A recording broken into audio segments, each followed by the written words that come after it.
La France qui est confrontée à une triple épidémie, grippe, Covid et bronchiolite. Alors tout d'abord, Philippe Besset, est-ce qu'on peut dire aux personnes malades que la situation va rapidement changer? Est-ce qu'elles vont pouvoir retrouver rapidement des médicaments? Malheureusement, non. Alors, les pénuries concernent essentiellement les formes enfants, les formes pédiatriques. Oui. Et effectivement, comme vous l'avez rappelé, on est confronté à une épidémie, à des épidémies assez massives. On n'est jamais vu ça. Hein. On est à des consommations de médicaments pour les enfants qui sont pour certaines pharmacies pratiquement 2 fois plus importantes qu'une année normale. Et c'est ça qui cause en réalité la pénurie.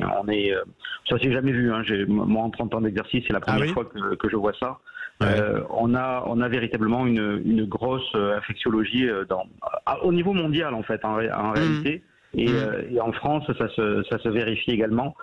Donc c'est ça qui est la cause du problème. On a 2 fois plus de consommation que d'habitude dans certaines pharmacies. Au niveau national, on estime à 1,5 fois plus que l'année dernière. Ouais, c'est assez grave. Alors surtout sur les enfants, vous l'avez dit, c'est vraiment principalement la question des épidémies qu'on a en ce moment qui joue. Oui, en fait, il y a donc ça c'est le principal problème, hein, c'est que il y a énormément de malades. Et le deuxième problème qui se rajoute à ça, c'est que nous n'avons pas d'indépendance nationale sur la fabrication. Donc on ne peut pas multiplier la fabrication, on est dépendant des pays étrangers, notamment asiatiques. Vous subissez en fait cette dépendance-là. Ouais. Ah oui, on l'a subi, alors par ricochet, parce que d'habitude ça va bien, mais là, dans une situation épidémique, eh bien, les Chinois par exemple viennent de déclarer l'embargo sur les produits, c'est-à-dire qu'ils se réservent à leur marché national.